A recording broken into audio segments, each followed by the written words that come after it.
Du lytter til en podcast af Julehjørnet i sneen.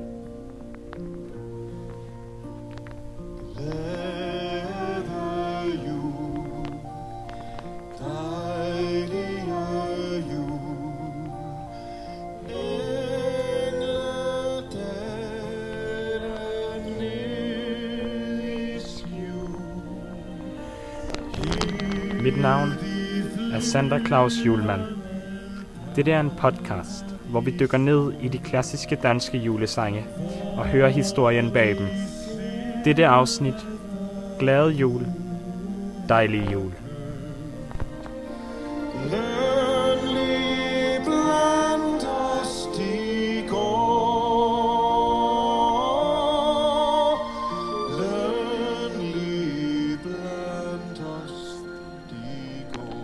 Velkommen. Med os her i studiet har vi juleekspert Ingrid Biderdarling. Hej. Og Peter Nød med en Ph.D. i kirkeorgel. Ja. Så har vi Julie Sok med en professionsbachelor i lingvistik. Så Ingrid, hvordan starter denne historie? Jo. Vi befinder os i en stille julenat i 1818. Josef Mohr sidder i Nikolajkirken med et stort problem på hænderne. Orglet er gået i stykker. Det er julenat. Og om lidt skal midnatsmessen finde sted. I tidspresset får han en idé. Han digter en julesalme ved navn Stille Nagt, Heilige Nagt. Og det er faktisk ret sjovt, fordi det der orgel der, det gik jo i stykker. Men det der faktisk skete, det var at labium, der ligger helt inde i kernen af labialpipen, den gik i stykker. Og det gjorde så, at... Peter Nød, du har fulgt denne melodi gennem århundreder, før det endte i hænderne på B.S. Ingemann. Ja, det er rigtigt. Og det skete faktisk i 1850, der bliver den her tekst fundet af Bernhard Severin Ingemann.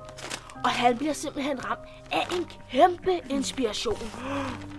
Jeg stod nu over for dette gamle mesterværk, som hårene på min ryg rejste sig. Som havde englene selv visket dem til mig, så jeg lyrikken klart for mig. Bare ved at tænke på lyrikken, så kribler det og krabler det sådan ind i, altså, den her salme, den er noget helt særligt. Ham B.S. Ingemann, han havde altså virkelig skabt noget helt særligt. Ja, det siger du ikke. Den giver en dejlig varm følelse.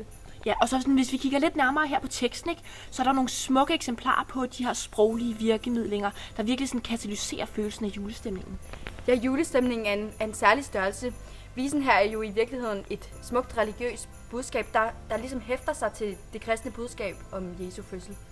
Det lægger vi især mærke til i strofen, der lyder således.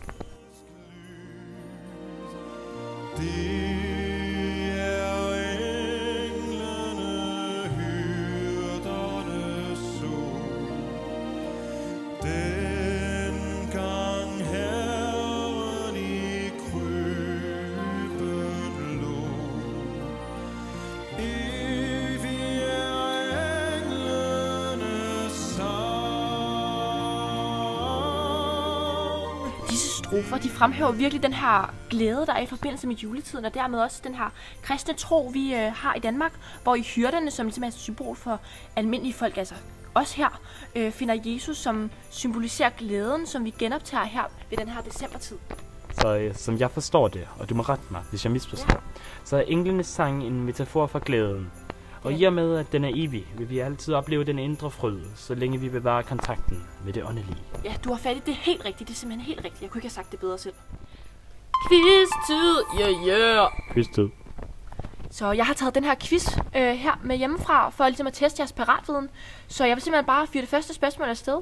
Og det er simpelthen, spørgsmålet er, hvilken del af orglet var det, der gik i stykker, da Josef Mohr han skulle skrive salmen? Det ved jeg. Det var labium. Det er helt rigtigt, ved du hvad. Du er så god. I hvilket år var det så, at ham her B.S. Ingemann, han skrev den her smukke julevise? Hvis jeg husker rigtigt, var det vist omkring midten af 1800-tallet. Og nu til mit yndlingsspørgsmål.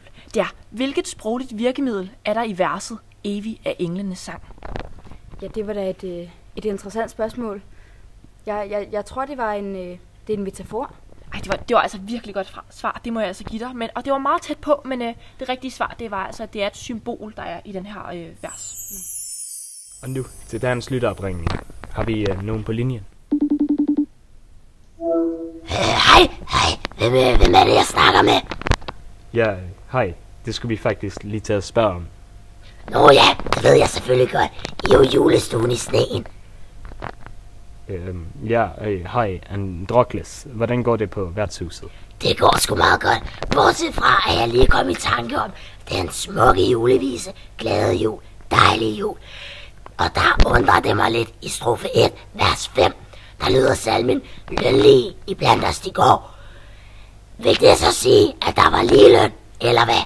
Altså, jeg ville jo blive glad, hvis der var ligeløn, men hvad menes der egentlig? Androkles, dine tanker, det går simpelthen lige i mit hjerte. Altså, som en, der har en professionsbachelor i linguistik, så er det jo sød musik i mine ører. Altså, lønlig, det er jo et adjektiv i positiv bøjning, og selve ordet, det betyder hemmelig.